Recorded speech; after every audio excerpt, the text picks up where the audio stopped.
Hello बच्चों, so the question here is calculate the work done if a force of 200 Newton is exerted to displace an object through 25 meters such that the force makes an angle of 45 degree with the displacement।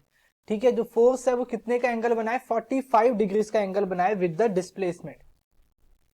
ठीक है, तो concept यहां पे use करेंगे हम work का हम यहां पे कॉन्सेप्ट यूज करेंगे। अब एक चीज समझो कि मान लो कि ये मेरी कोई बॉडी है, मेरा कोई ऑब्जेक्ट है या बॉडी है कोई भी मेरी, ठीक है। मैंने इसे डिस्प्लेस करवा दिया। कितना डिस्प्लेस करवाया मैंने इससे, 25 मीटर का मैंने इसे डिस्प्लेसमेंट दे दिया। ठीक है, तो इसका डिस्प्लेसमेंट वेक्टर मान लो इस डायरेक्शन में है, टुवर्ड्स राइट। तो फोर्स कैसे होना चाहिए, फोर्स इस तरह से होना चाहिए, ऐसे। फोर्स का मेरा वेक्टर, फोर्स वेक्टर किधर जाएगा, इस तरह से, और दोनों के बीच का एंगल कितना होगा, दैट विल बी 45 डिग्रीज। अब देखो नेक्स्ट तो एक चीज है यहाँ पे कि मुझे पता है वर्क डन क्या होता है। Work done is given as dot product of force vector and displacement vector which is written as F D cos theta. कैसे लिखते हैं उसे, F D cos theta. Theta is the angle between force and displacement vector, है ना।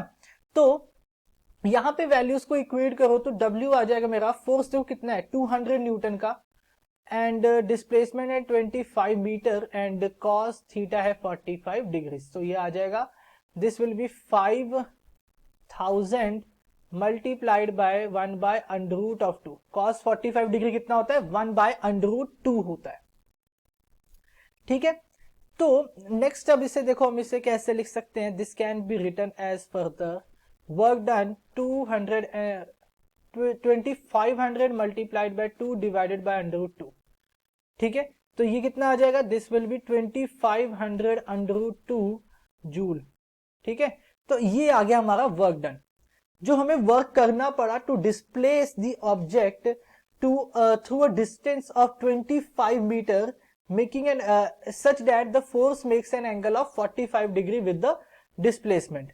ठीक है, तो इतना वर्क हमें करना पड़ेगा। I hope you understand it well. Thank you.